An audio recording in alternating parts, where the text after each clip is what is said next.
So far we have talked about series, but we've mostly been concerned with partial sums. Okay, so let's throw an example out there. So let's suppose I want to evaluate, say, from n equals 1 to, I don't know, 6, excuse me, of this series, say, 2n plus 1.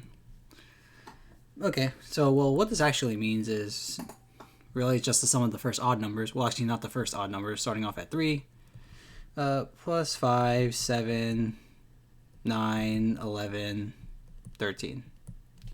Okay? 1, 2, 3, 4, 5, 6. Yeah. So that's all that would mean. Great. But what if I didn't actually want to stop there? What if I want to add up all the odd numbers? So let's actually just say all the odd numbers. So we'll change it from 1 here to right there. Sorry. So let's say 1, 3, 5, 7, 9, 11. So what if I didn't want to just add the first 6 odd numbers, or the first 7 odd numbers, or the first 20 odd numbers? What if I wanted to keep going?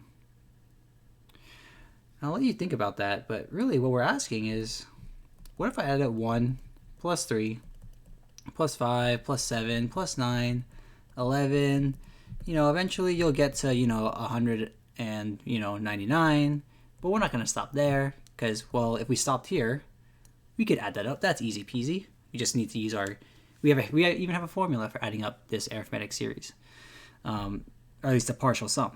But eventually you're going to keep going, and hey, you're going to get to 5,001. Well, you're not going to stop there, and you're going to keep going. And you get the idea. What would that mean? Well, if you're thinking well, why are you making such a big deal out of this? Obviously, it's going to kind of just get bigger and bigger without bound. And in this case, you're right. So what we would say is that the sum from n equals 1, and then since we would actually never stop, we would just say the top part, it would be to infinity, right? Again, be careful there because you cannot plug in infinity for n. But this would just keep growing without bound. I think we can kind of all agree on that.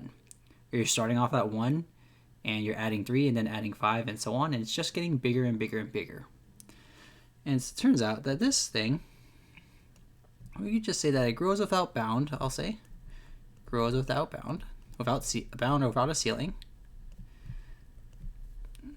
And we would say that the series diverges. The series diverges. Okay, so you're thinking to yourself, well, if that series diverges, then there must be a case where a series converges. And what the heck does that even mean? And so I don't really want to answer that question in this video, because I do want to kind of just leave you hanging there. But let me just ask you that. If this series diverges, right, it just gets bigger and bigger. So the question I'm going to leave you with is, what would it mean for a series to converge? And I'm actually going to leave you with that for now, okay, just to get you thinking. Thanks for watching, and I'll see you in the next video.